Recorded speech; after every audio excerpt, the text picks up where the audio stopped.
It was supposed to be a routine morning in Courtroom 3A of the Summerfield County Courthouse. The bailiff sipped his second coffee. The young public defender shuffled through case files, and a teenage defendant sat quietly, hands folded in his lap, eyes bouncing between the clock and the exit sign. A minor drug possession case, nothing unusual, the kind of hearing that typically passes without headlines or history. Then Officer Vanessa Kroll walked in. To some, she was a symbol of discipline, decorated, respected, polished to the last button. To others, especially those who remembered her name from complaints that never went anywhere, she was the system's clenched fist. She didn't greet the clerk or glance at the judge's bench. She just scanned the room like she owned it. Her eyes locked onto a tall black man in a sharp suit standing near the witness stand. He was speaking quietly with one of the attorneys, hands behind his back, his posture calm and unthreatening. Vanessa's jaw tightened. She moved 5 stiff, deliberate steps across the courtroom floor, and then it happened. She slapped him, a full-force blow across the face. The sound sliced through the courtroom like a whip crack in church. Gasps erupted. A woman in the back clutched her chest. A boy near the front whispered, "Did that just happen?" Papers fell. A pen rolled across the floor, untouched. The court reporter dropped her hand from the machine. The room froze, not in confusion, but in disbelief. The man stood motionless, then calmly adjusted his tie, brushed his cheek, and turned to look her in the eye. "I'm Judge Miles Darrell," he said, voice low but steady. "And I'll be presiding over this courtroom today." The silence that followed wasn't just quiet, it was charged. It pressed down on every shoulder in that room. People held their breath, afraid even to blink. Vanessa didn't speak. Her mouth opened slightly, then closed. Her eyes darted toward the bench, the clerk, the gallery, her breath catching short. Her face didn't flush. It drained. In her mind, the slap still made sense. For a split second she had believed she was right, that she'd stopped a disruption, that she was restoring order. But now she wasn't sure what order meant anymore. She turned to the bailiff as if waiting for him to jump in, but he only looked away. And then it hit her. No one was moving to protect her. In the front row, the public defender, no more than 27 years old, slowly reached for her phone. She didn't raise it high, just enough to capture. Then another hand, then another. 4. Phones recording, quiet, deliberate. Darrell didn't call for security. He didn't raise his voice or throw his title around. He just said, "We'll take a 10-minute recess," and walked away. No footsteps echoed louder than his did in that moment. Behind him, Vanessa Kroll stood rooted to the same spot, right hand trembling, slightly, not from fear but from realization. A woman near the back stood up to leave, then thought better of it and sat down again, eyes wide. The teenage defendant leaned forward, staring not at the judge, but at Vanessa. His mouth didn't move, but the message was clear in his eyes. This changes everything. Even the walls seemed to be listening. And outside the courtroom, the rest of the building carried on like nothing had happened. But inside, room 3A, history had just cracked open. Not with a gavel, but with a slap. Courtroom 3A didn't return to normal. The air sat heavy. The silence was no longer shock. It was recognition. Something irreversible had just happened, and no one quite knew how to move forward. From the back, someone whispered, "Did she really just—" A voice answered, lower, like a hiss. She slapped a sitting judge in his own courtroom. The words moved like smoke. Quiet, invasive, impossible to grab. You could feel the weight shifting in the room, the quiet judgment and glances exchanged, the sudden awareness of phones still held in hands, still recording. And then someone said, not loudly, but clearly enough for everyone nearby to hear, "She just slapped the presiding judge." It didn't matter who said it. The sentence landed like a gavel. By the time Judge Darrell's door clicked shut behind him, the first video was already uploading. No filter, no edits. Just raw, shaky footage of a white officer in full uniform slapping a black man, only to find out he was the judge. In less than an hour, the clip was on Twitter, Facebook, TikTok. By the second hour, it had a title, "Cop Slaps Judge Doesn't Know He's the Judge." Within minutes, hundreds of comments rolled in. She thought he was a defendant, that's the problem. That wasn't a mistake. That was muscle. Memory. Tell me again how racism isn't systemic. Back in the hallway, Officer Kroll finally moved. She didn't speak to anyone or ask for direction. She just stood there, face locked tight, breathing shallow. Someone tried to catch her eye, a young male officer, but she turned away before he could say anything. She could feel it. The ground beneath her wasn't steady anymore. Meanwhile, inside Judge Darrell's chambers, everything was still. The room was modest. Dark wood shelves, a coffee machine in the corner, a framed photo of his 3 sons at a college graduation. No lavish desk, no towering bookcases, just quiet space and perspective. Darrell sat down behind his desk. For a moment, he did nothing. He didn't sigh. He didn't reach for his phone. He just sat there, elbows resting on the armrests, hands folded, staring at nothing. A gentle knock broke the stillness. His clerk, Monique Barnes, stepped in, clutching the folder she'd meant to deliver before the incident. She didn't say anything at first, her eyes scanning his face, quietly searching for any trace of emotion. "You okay?" she asked. He looked up slowly, his expression unreadable, calm but not distant, present. "I'm fine," he said. She hesitated, then stepped further in, closed the door behind her. "We should file something," she said. "Press charges. The footage is already everywhere." He nodded once, then leaned forward slightly, resting his forearms on the desk.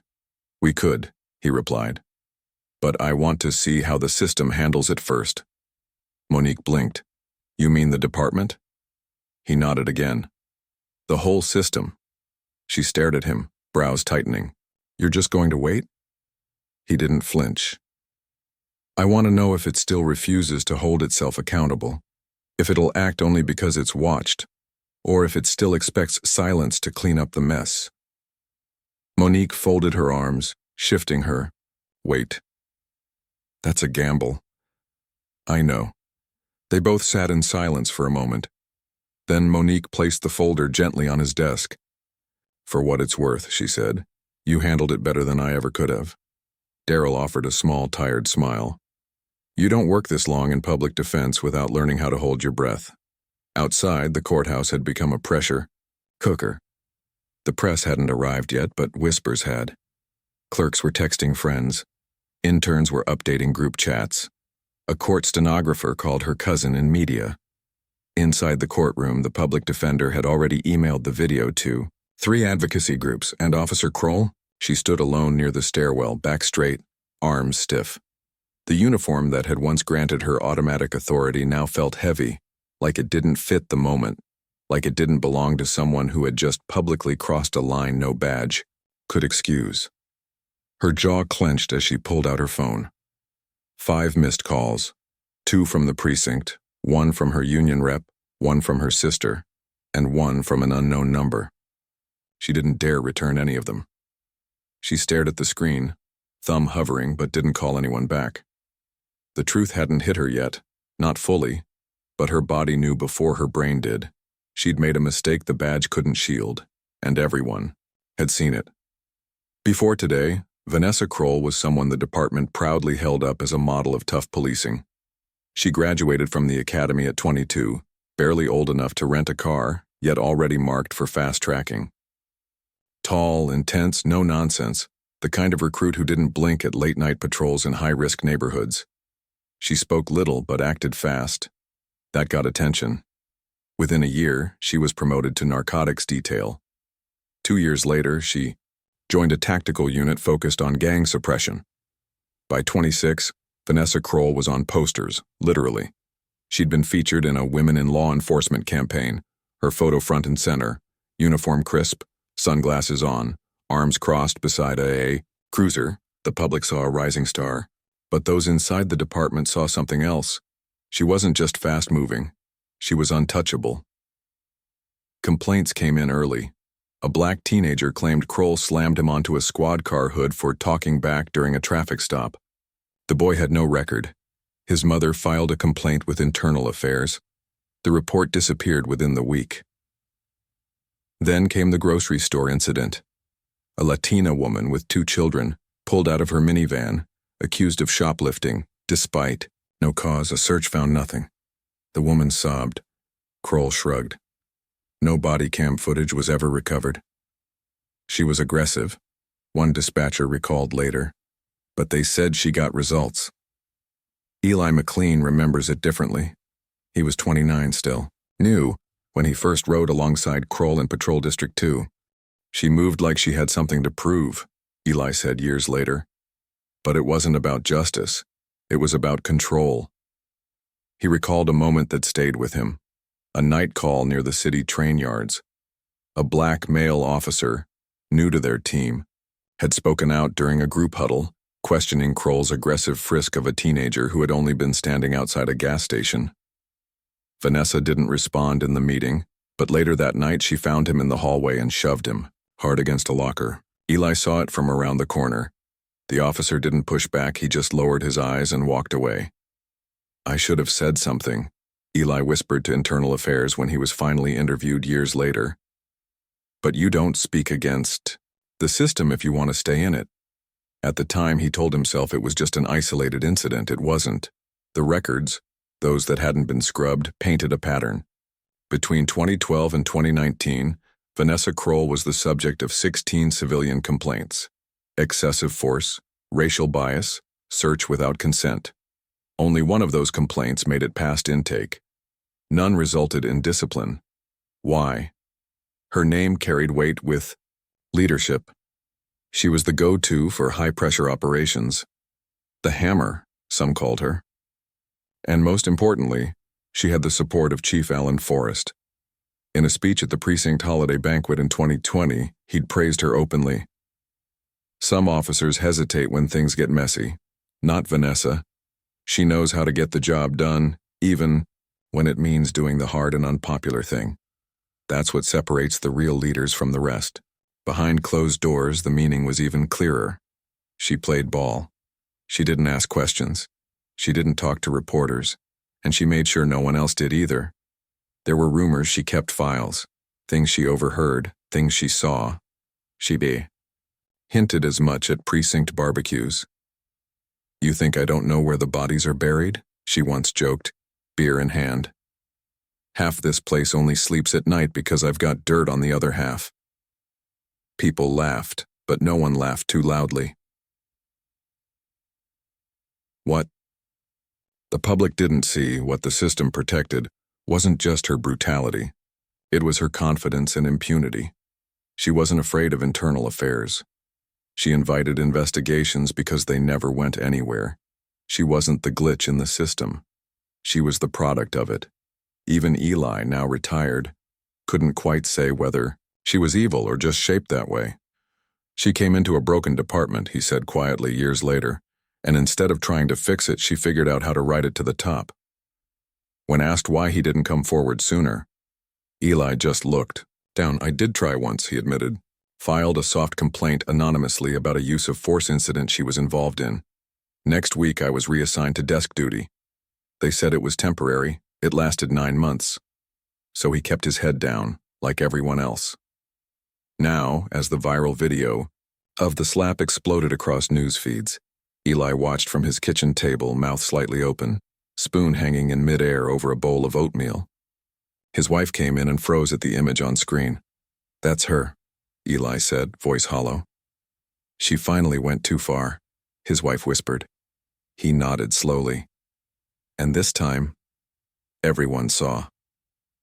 Meanwhile, inside the department, calls were being made. Messages.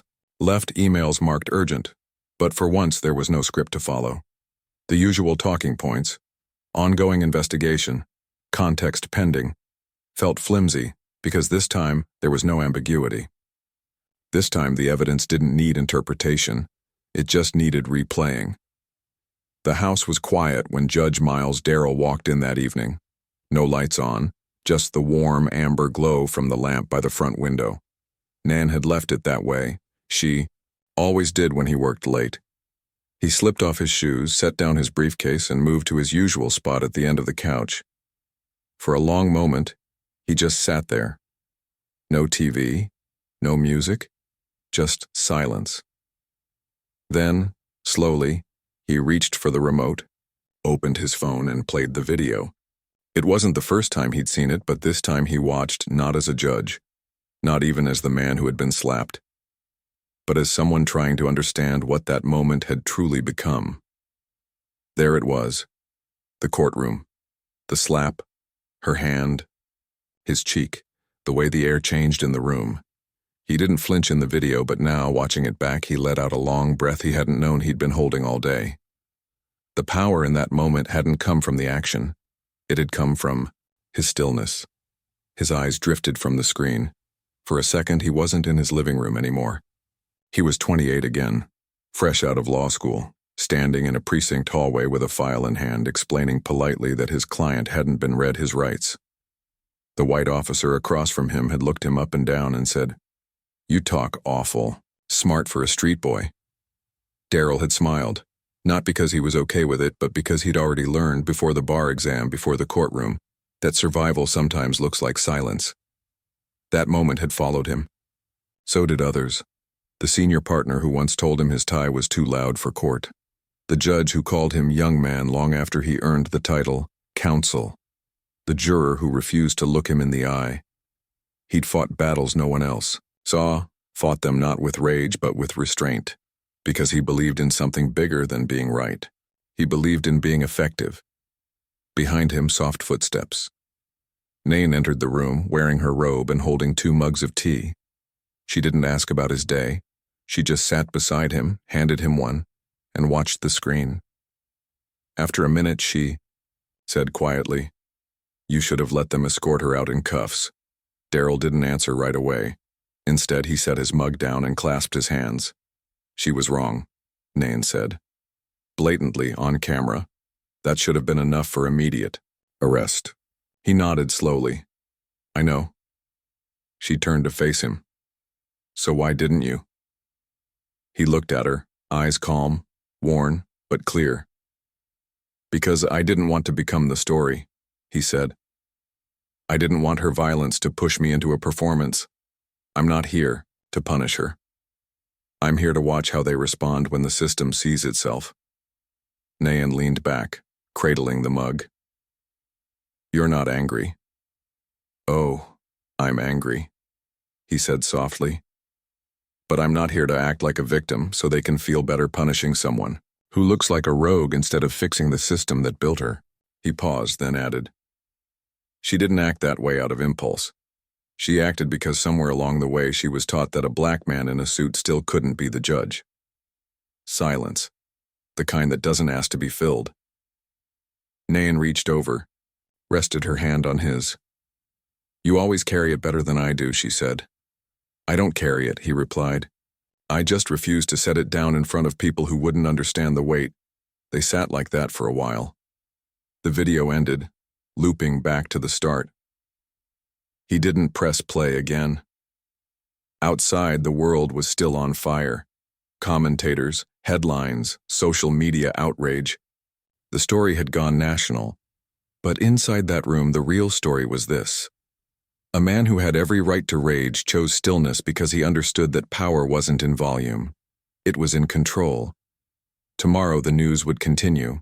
More clips, more reactions, panels, and think pieces. But tonight, Judge Miles Darrell stayed silent. Not because he had nothing to say, but because he knew when not saying something was louder. By morning, the video had a name. Slap the Judge. Not crafted by news outlets. Not launched by activists. Just a simple hashtag typed beneath a shaky phone recording, then repeated, reposted, and reshared until it became more than a moment. It became a mirror. The clip didn't need commentary. It was raw, unfiltered, undeniable. A white officer slapping a black man in open court, then learning on camera that he was the judge. Some viewers gasped. Others didn't, because to many, especially Black and brown Americans, it wasn't surprising. It was just finally seen, and when something long hidden becomes visible, people start speaking. The first story came from a single comment. A Latina mother, user named Maria Sophie 75, posted beneath the video. She did the same to me in 2016, pulled me out of my car in front of my kids, said I was acting suspicious because I parked too fast. I reported it. They said there was no footage. The comment got 200 likes, then 800. Then a news outlet reached out. By the next day, she was on a local podcast, her voice trembling as she recalled her 10-year-old daughter crying in the back seat, asking, "Why is the police lady mad at us, Mama?" Then came a former student from the state university. He'd been stopped walking home one night near campus. No probable cause, just Vanessa's voice on dash cam saying, "College kids think they're invincible." His record was spotless. Still, he spent a night in holding. Charges dropped quietly. No apology. Now his clip, grainy, muffled, was posted alongside the courtroom video under the caption, "Same badge, same attitude, different victims. One by one." The voices grew louder, but not through shouting, through patterns. Inside the department, tension cracked through the walls like old plaster. Emails flooded HR, voicemails overflowed. Union reps paced hallways they once strolled with confidence. And sitting in his car outside Precinct HQ, Officer Brett Halden stared at a steering wheel. He wasn't new. He wasn't old. 15 years on the force, most of them in silence. He'd worked with Kroll, sat beside her in squad briefings, eaten the same lukewarm pizza in the break room during night shift. He wasn't close to her, but he wasn't brave enough to oppose her either. She once called him soft in front of the unit after he let a homeless veteran go with a warning instead of a citation. He'd laughed along, said nothing. Now he watched. Her face loop endlessly on the news, her eyes wild in the moment after the slap, and he wondered what had his silence built. That night, Brett didn't sleep. He wrote an email to his captain, deleted it, wrote it again, still didn't send. Instead, he opened a drawer and pulled out an old copy of an internal report from years ago, one where he'd quietly redacted a line to protect her. Just one line. Officer Kroll acted within protocol, he'd written. It now he wasn't sure he believed it ever had been. Back in the city, Vanessa Kroll tried to fight back, not with fists this time, but with narratives. She called a local conservative talk show, hoping to plead her case.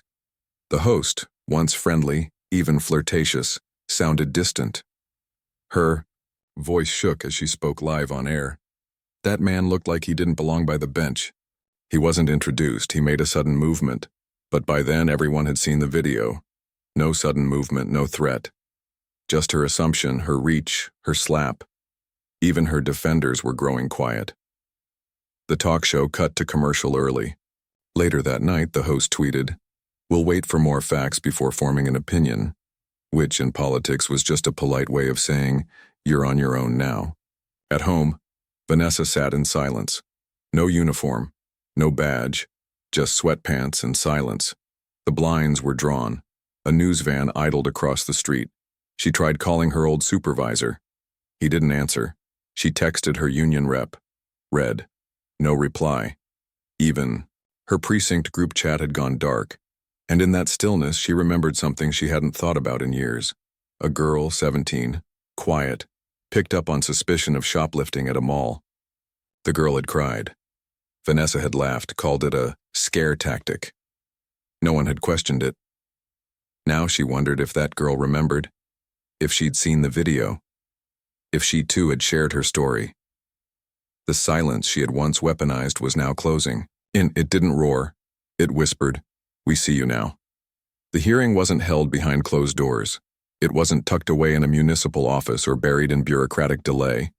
It was held in the Franklin County Municipal Assembly Hall, a space large, enough for over 200, filled nearly to capacity, citizens, journalists, legal observers, former arrestees, officers, some in uniform, some not, lined the side walls. arms folded, jaws tight. At the center, a long table with 7 panelists, a retired judge, a community organizer, a civil rights attorney, a police union representative, a local pastor, a former public defender, and chairing them all, Miss Loretta Vaughn, small in stature, sharp in voice, and unshakable in presence. At 9:30 a.m., sharp, she tapped her gavel once. "This is not a criminal trial," she said. "It is a public examination of Officer Vanessa Kroll's conduct, both recent and historic, as it relates to her fitness to serve in the system that enabled her." And then the testimonies began. The first to speak was a name no one had expected to hear: Marcus Reed. Now 46 years old, clean-shaven, quiet, he wore a blue dress shirt and a trembling smile. 15 years ago, he'd been arrested for armed robbery. He served 8 years before new evidence overturned the conviction. Back then, the arresting officer had been Vanessa Kroll. "I was on my way home from work," Marcus said into the microphone, voice tight with control. "Had just clocked out from the late shift at a metal shop. She said I matched a description." He paused, eyes darting toward Vanessa, who sat stone-faced, arms crossed. "She found a screwdriver in my back pocket. Said it was a weapon, said I looked nervous, I was tired, I was working 2 jobs and trying to keep custody of my son." The room was silent. No coughs, no whispers. "I told the truth, but she didn't write it that way. The report said I confessed, I never did. That confession never existed. I lost 8 years of my life. My son was 6 when I went in. He was 14 when I got out. And the thing that still breaks me," Marcus swallowed, "she never looked back." One by one, the stories continued. A university student, now in her 30s, described being tackled during a mistaken identity call. A middle-aged black man spoke of being pulled from his car at gunpoint for driving suspiciously near his own home. A mother described her teenage daughter being dragged out of a mall security office, humiliated for a theft she didn't commit. No charges, no apology. Vanessa sat still through it all. No tears, no notes. Just silence, the kind that no longer protected her.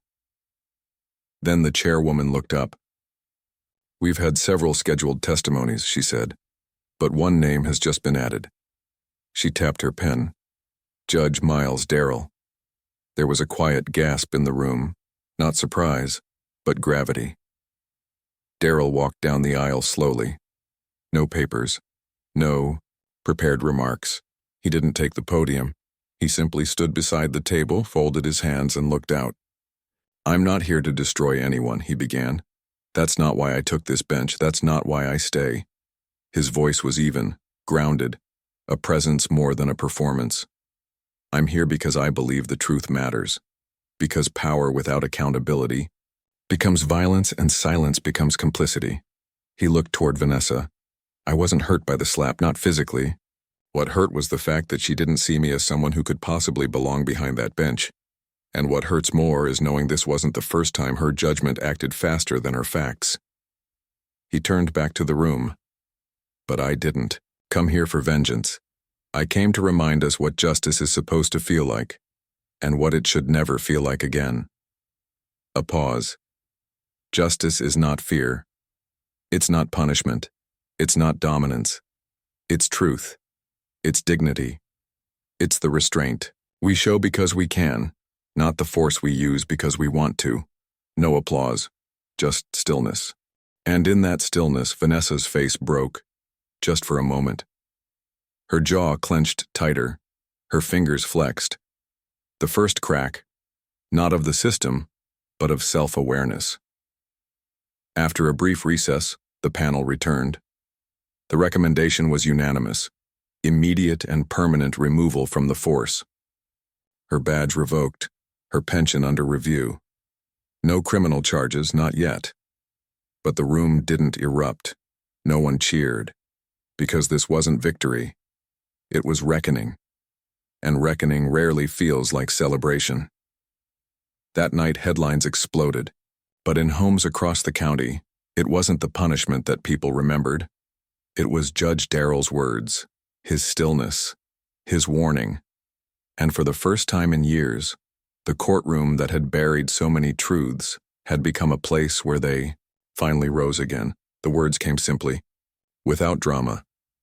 The board finds that Officer Vanessa Kroll shall be permanently removed from the Franklin County Police Department, effective immediately. No gavel slam, no handcuffs, just a signature on paper and the weight of everything unspoken.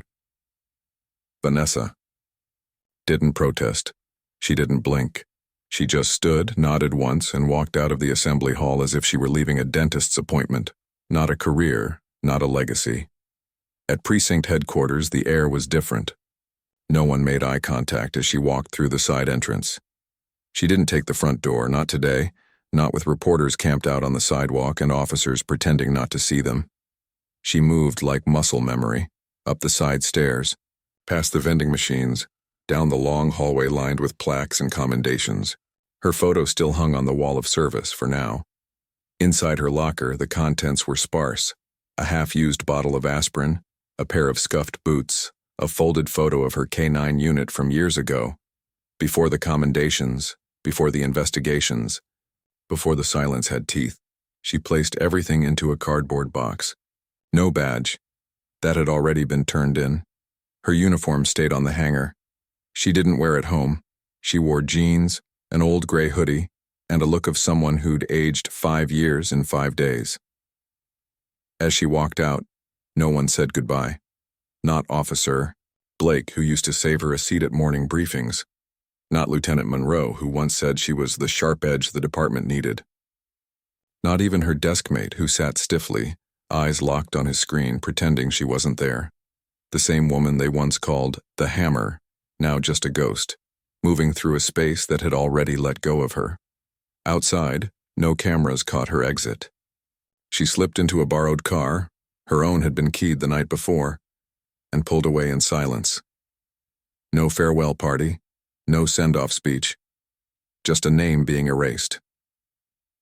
By that evening, her profile had been taken down from the department's internal system. Email deactivated, badge number listed as inactive, internal records archived and sealed for review. She didn't trend online anymore. A newer scandal was already taking shape in another city. The cycle had moved on. But in Franklin County, something had changed, not loudly, not overnight, but enough. The courthouse didn't forget. The community didn't either. And those who once feared her name now barely whispered it, because when a symbol falls, it doesn't shatter. It fades. Quiet, undramatic, irreversible. In the end, Vanessa Kroll wasn't taken down by a protest, not by a lawsuit, not even by Judge Darrell. She was undone by the one thing she never saw coming. Everyone stopped protecting her. The change is it. Didn't happen overnight, no sirens, no front-page banner. But if you looked closely, really looked, you could see it. The system in Franklin County was shifting, slowly but unmistakably. It started with a memo from the Chief Justice's office. Mandatory bias training for all active officers and court personnel. Not the checkbox kind, real training with accountability. Attached. Then came the review board, not just a formality. They dusted off old complaints, including those once marked not sustained. Some cases were reopened, others were quietly settled. But the message was clear: no more silent stamps. And then came a name, new but rising, Sienna Lowe. Young, fierce. A public defender turned civil rights advocate, the kind of woman who knew how to speak and when not to. She'd sat in Judge Darrell's courtroom once as a law student, just observing. She remembered his pace, his precision, his refusal to let the courtroom become a stage. Now, years later, she was invited to join Franklin County's newly formed Civic Oversight Panel. Not because she had connections, because she had conviction. On her first day, she didn't give a speech. She carried a folder titled People They Forgot and laid it quietly on the table. Inside were names, dates, closed files, and questions that still didn't have answers. At a town hall meeting weeks later, folding chairs filled the local rec center. No cameras, no live stream, just people. Old, young, black, white, immigrant, veteran. Some came curious. Others came bitter. Most came tired. Judge Darrell sat in the back row, quietly listening. Midway through the meeting, a woman in her 70s stood, gray, curls, floral scarf, thick glasses sliding down her nose. She didn't yell, didn't shake.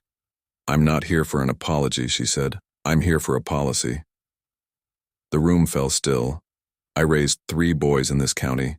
Each one got stopped for something that never made sense. One for riding his bike at dusk. One for carrying a backpack. One for fitting a description. She took a breath. "Don't tell me it's better, show me and write it down." The audience murmured in agreement, and someone, no one remembers who, whispered, "That's what justice sounds like." In the days that followed, the phrase stuck, not shouted, just repeated. Justice isn't a headline. It's a hearing that finally listens. It's a file reopened after 10 years. It's a rookie officer asking why instead of saying, "Yes, sir." And what of Judge Darrell? He returned to the bench quietly. Same courtroom. Same wooden gavel, worn smooth by time. But now, every time he stepped into that room, there was a pause. A hush, not out of fear but respect. Not just for him, but for what he didn't do. He didn't demand revenge. He didn't seize the spotlight. He waited. He let the silence work. And because he did, something cracked open in Franklin County. In the final days of summer, Sienna Lowe drafted a new policy: stricter oversight for officer conduct, whistleblower protections, and a clause, simple but firm. The absence of a camera shall never be the absence of accountability. It passed unanimously. Judge Darrell didn't attend.